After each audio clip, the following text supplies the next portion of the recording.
Generally provision relating to appointment of director. Every director should be appointed by the company in general meeting as per the provision of the act. நிறுவனம் சட்டத்தில் குறிப்பிடப்பட்டிருந்தால் ஒவ்வொரு இயக்குனரும் பொதுக்கூட்டத்தில் நியமிக்கப்படுவார்கள். சரியாப்பா? நிறுவன சட்டத்தில் குறிப்பிடப்பட்டிருந்தால் அது என்ன பண்ணியிருக்கு, அந்த கம்பெனி ஆக்டில் அது சொல்லியிருந்தாக்கா ஒவ்வொரு டைரக்டரும் என்ன பண்ணுவாங்க, ஜென்ரல் மீட்டிங்கில் என்ன பண்ணுவாங்க, அப்பாயிண்ட் பண்ணுவாங்க. சரியா? நிறுவனம் சட்டத்தில் குறிப்பிடப்பட்டிருந்தால ஒவ்வொரு இயக்குனரும் பொதுக்கூட்டத்தில் நியமிக்கப்படுவார்கள். சரியா? புரிஞ்சுதா? Every director should be appointed by the company in general meeting as per the provision of the act. ஓகேவா? அதேமாரி நெக்ஸ்ட்டு பார்த்தீங்கன்னாக்கா director identification number is compulsory for appointment of director of a company. நிறுவனத்தின் இயக்குனரை நியமிப்பதற்கான இயக்குனர் அடையாள எண் கட்டாயம். அதேமாரி கட்டாயம் அப்படிங்கிறாங்க. சரியா? Director identification number is a compulsory. நிறுவனத்தின் இயக்குனர் நியமிப்பதற்கான இயக்குனர் அடையாள எண் கட்டாயம் ஆகும்.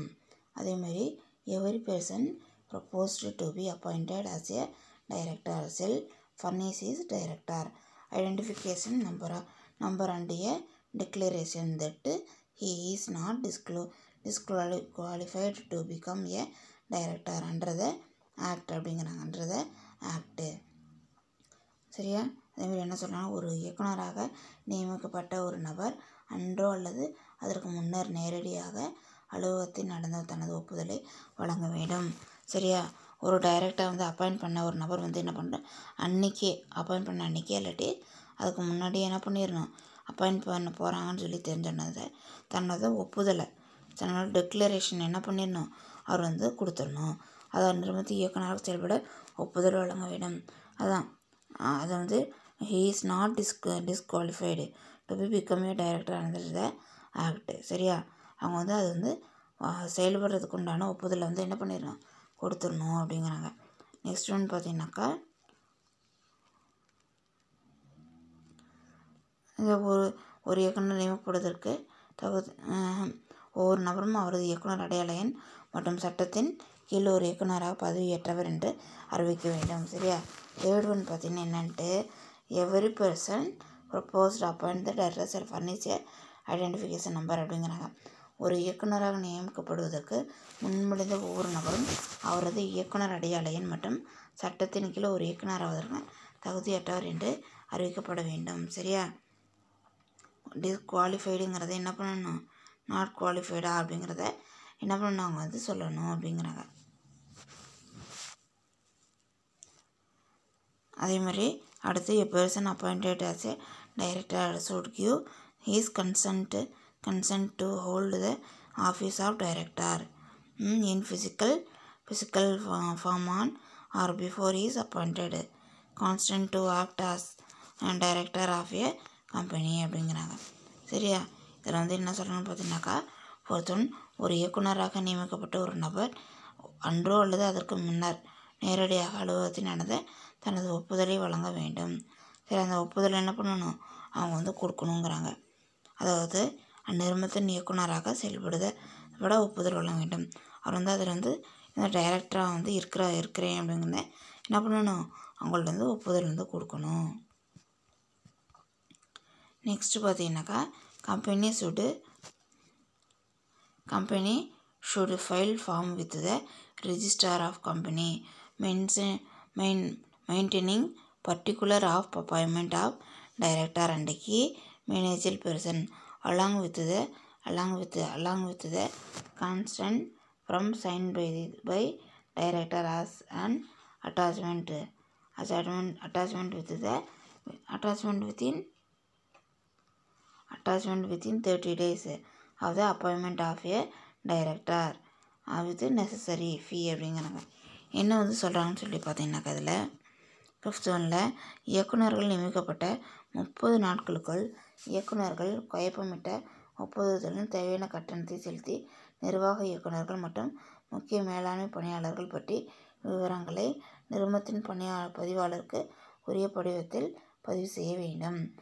டைரக்டர் அப்பாயிண்ட் பண்ண 30 டேஸ்க்குள்ளே டைரக்டர்கிட்ட என்ன பண்ணணும், சைன் வந்து வாங்கி அவர்கிட்ட டெக்ளரேஷன் வாங்கி அதே மாதிரி அவர்கிட்ட வந்து ஃபீஸ் வந்து கலெக்ட் பண்ணி இந்த நிர்வாகம் இயக்குனர் மற்றும் முக்கிய மேலாண்மை பற்றிய விவரங்களை சரியா அவங்களோட டீட்டெயில் என்ன பண்ணணும்னு சொல்லி பார்த்தீங்கன்னாக்கா அட்டாச் பண்ணி 30 டேஸ்க்குள்ளே என்ன பண்ணணும், அதை வந்து யார்கிட்ட வந்து கொடுக்கணும்னு பார்த்தீங்கன்னா ரிஜிஸ்ட்ரார்கிட்ட வந்து என்ன பண்ணணும், அதை வந்து கொடுக்கணும் சரியா.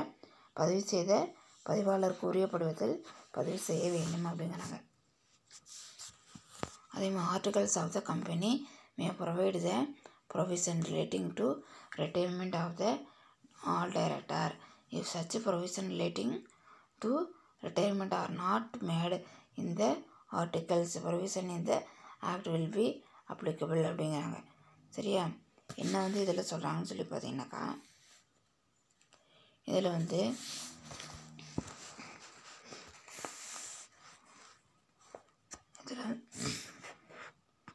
இதில் வந்துட்டு என்ன சொல்கிறாங்க பார்த்தீங்கன்னாக்கா articles of the company may provide the provision relating to retirement of the director.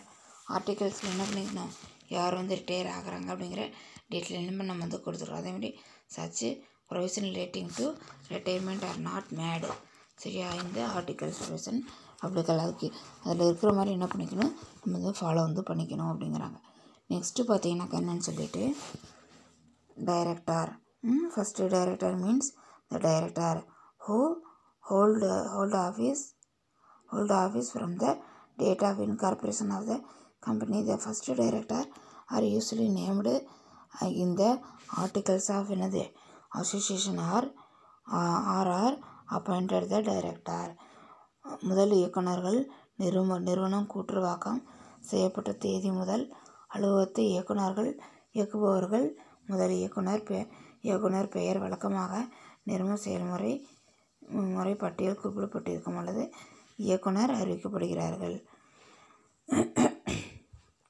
First director அப்படின்னு சொல்லி பார்த்தீங்கன்னா நிறுவனம் கூட்டுறவு அதை வந்து இன்கார்பரேட் வந்து பண்ணும்போது சரியா கூட்டுறவாகம் செய்யப்பட்ட முதல் தேதியிலேருந்து அலுவலகத்தை இயக்குபவர்கள் அவங்க தான் என்ன பண்ணுறாங்க, அதை வந்து ஆப்ரேட் வந்து பண்ணுறாங்க.